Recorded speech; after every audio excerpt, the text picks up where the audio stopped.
Hi, I'm Amanda, and you're watching the Reading and Writing Life. Today's video is going to be all about the books that I've read recently. If you're new, I review books as I read them instead of waiting and doing like a wrap-up video of some kind. So here are all the books that I've read recently as soon as I finish reading them. Get ready for some weird hair, some tired eyes, and some really good books.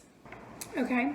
I just got back from a visit with my parents and my brother and his family and all of my extended family, my aunts and uncles and a few cousins I saw.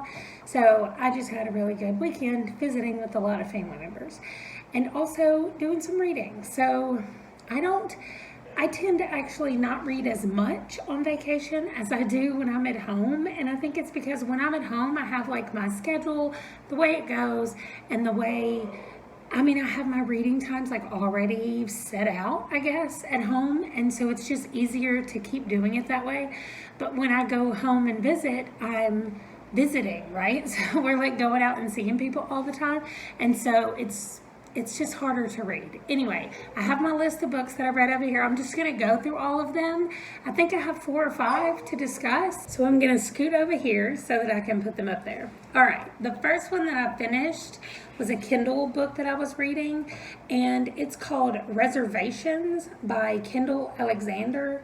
I know that is not somebody's real name because I think when I first read a book by this person that I looked up who they were and if their name was really Kindle Alexander, and I think it's actually 2 people that write as Kindle Alexander, but I don't really remember. It's been a while. This is one of my old authors, and this is a romance, as you can tell from the picture on here.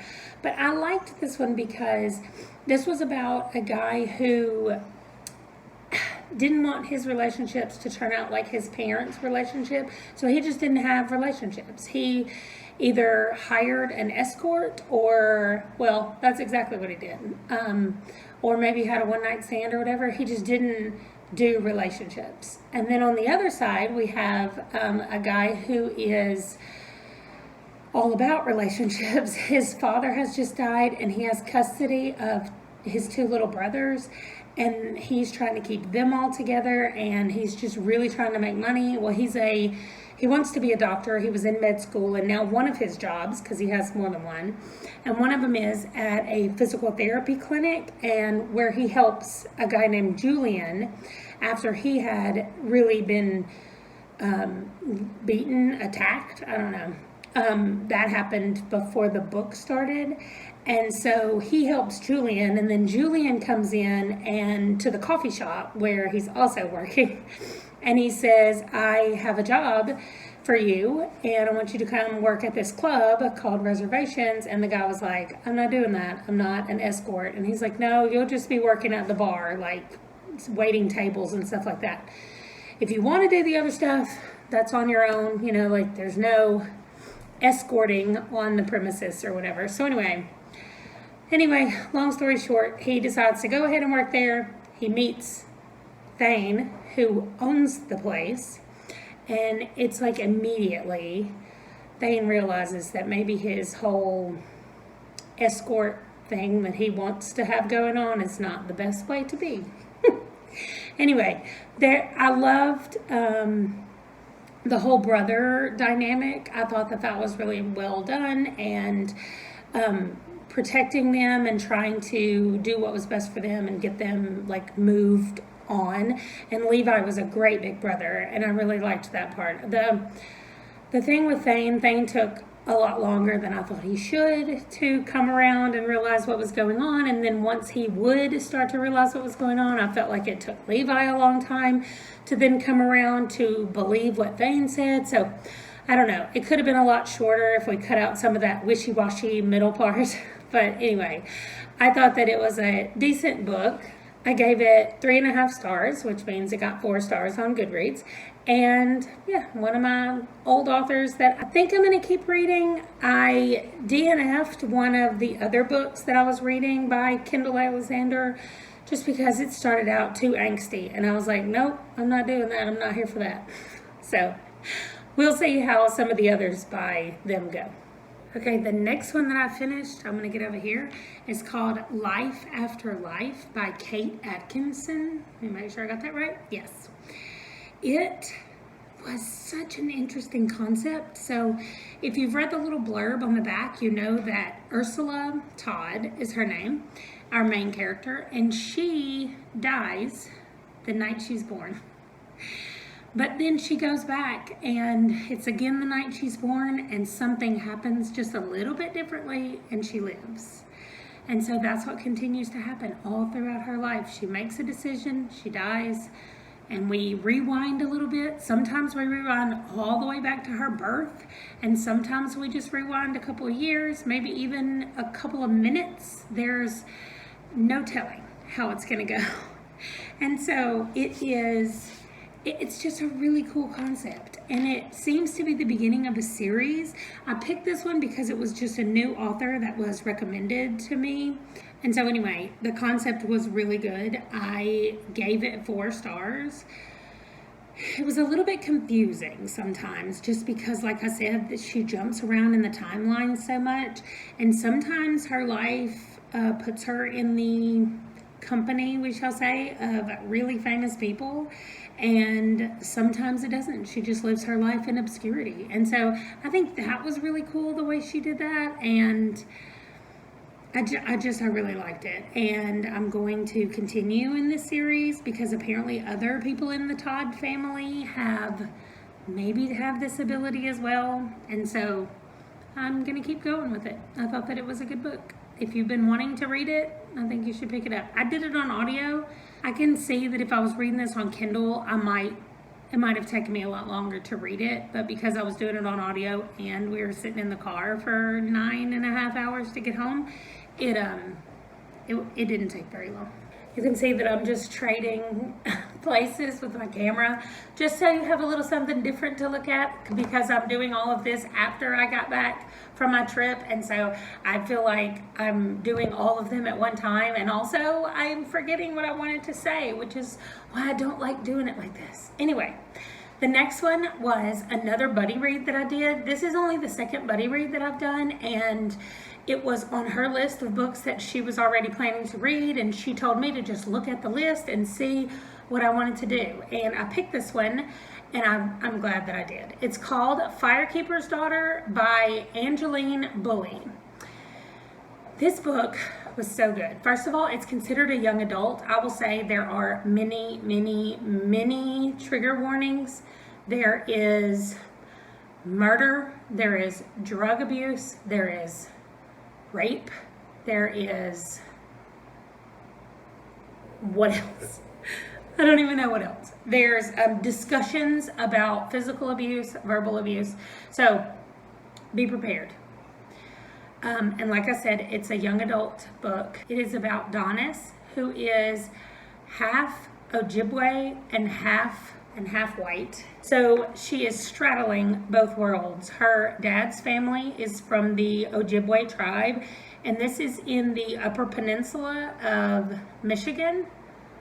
Yes, Upper Peninsula of Michigan. I have a map on my wall. I just looked at it.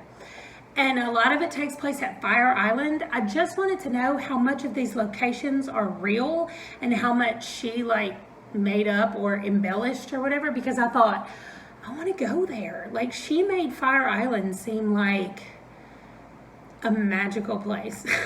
And I would love to go there.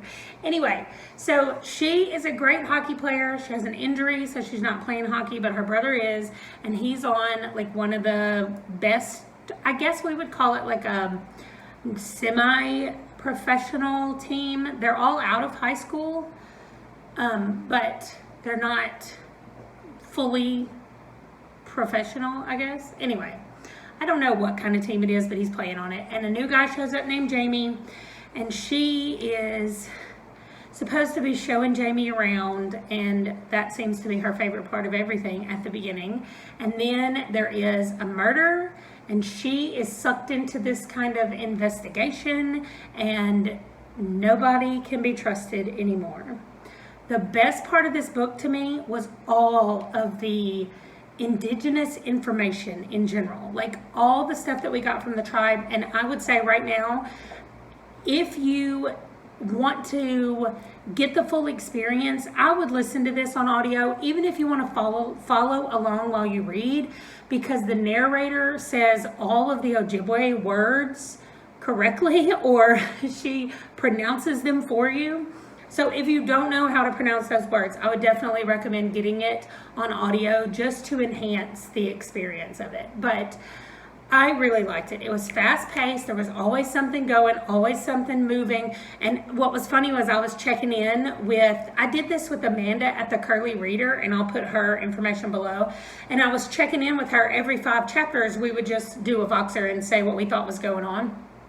And every time we got to the end of a chapter, it was like a big cliffhanger. And I was like, why does this keep happening every 5 chapters? So I will say that just about every 5 chapters, there's some kind of little cliffhanger that you want to find out what's happening in the next one. And I felt that way through the whole book. I just wanted to know like what was next and what was coming up. And like I said, it just moved quickly. And so if you're looking for a young adult book and none of those things I mentioned at the beginning are big trigger warnings for you or big triggers for you, then I really think that you would love this. It's got enough mystery and suspense in it, and also a little bit of romance in it. Like, I just liked it. I thought it had everything.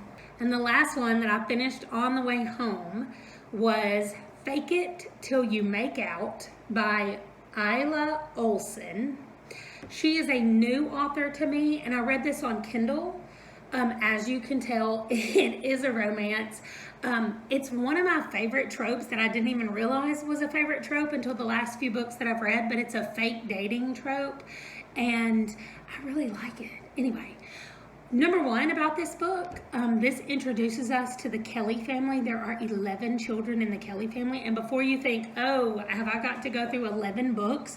Some of them are already married, so I'm guessing there's not going to be books for every single one of them, but that does leave us with still quite a few people for book potentials coming in the future. And I know that she already has multiple ones in this series. I've actually already started reading the second one in this series, which I'll talk about in my next video, why I decided to do that. But anyway, so make sure that you have the notification bell so you won't miss when the next video comes out. Anyway, one of the Kelly children named Declan, he seems to be somewhere in the middle. I mean, like I said, there's 11, and all I know right now is that Shay is the oldest and Owen is the youngest. Well, Owen is a twin, so Kate and Owen are the youngest. That's all I know. That's all I know right now. But this is about Declan, and his best friend's name is Heath. And Heath and Declan are just randomly at this like coffee shop one day. It might not even be a coffee shop. They're just out somewhere hanging out like they do. And Declan is gay, but Heath is not, or Heath doesn't think he is. They bump into Heath's ex-girlfriend, and she has an engagement ring on her finger, and Heath freaks out and just grabs Declan and says that they're dating. And that's how it happens. Heath has to discover a lot of things about himself. He and Declan pretend to date, and then they fall in love, which is exactly what all the fake dating romances are. And I just didn't realize how much I liked them until this book. So, like I said, there are a lot more in this series, and I will definitely be picking those up. It was just cute, you know? It was cute. I read some of the reviews on Goodreads, and people keep saying, it's adorable, it's adorable. So I didn't want to say that. I'm just saying cute. But it's adorable.